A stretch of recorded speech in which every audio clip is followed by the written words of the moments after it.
2023 সালের 14 April new ইয়র্কের Times স্কয়ারে প্রথমবার নববর্ষ উদযাপন শুরু করে মুক্তধারা ফাউন্ডেশন। এরপর প্রতিষ্ঠানটি বাংলা বর্ষবরণের পাশাপাশি যুক্তরাষ্ট্রে সরকারিভাবে দিবসটি উদযাপনের উদ্যোগ নেয়। এরই ধারাবাহিকতায় নিউ ইয়র্কের আইনসভার উচ্চকক্ষ সেনেটে একটি প্রস্তাব আনেন সিনেটর লুই সিপুলভেদা।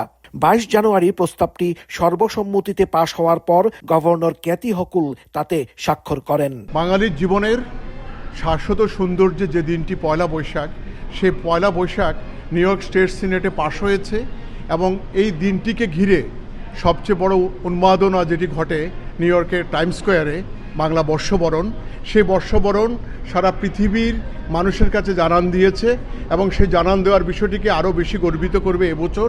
এবারও 14 এপ্রিল টাইমস স্কয়ারে বাংলা নববর্ষ উদযাপনের প্রস্তুতি শুরু হয়েছে। সেই সঙ্গে এপ্রিলের প্রথম সপ্তাহে সুবিধামতো সময়ে গভর্নর কার্যালয়েও দিবসটি পালন করবে। এ বিষয়ে মুক্তধারা ফাউন্ডেশনের প্রধান নির্বাহী জানান, বাঙালির সর্বজনীন ও সবচেয়ে বড় এ উৎসবে নিউ ইয়র্কের আইন প্রণেতারা অংশ নেবেন।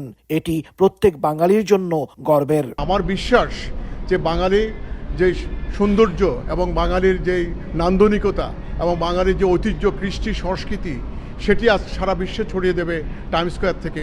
এবং এই পয়লা বৈশাখের এই যে স্বীকৃতি, এই স্বীকৃতিটি সারা পৃথিবীর বিশ্ব বাঙালির একটা বড় স্বীকৃতি বলে আমি মনে করি।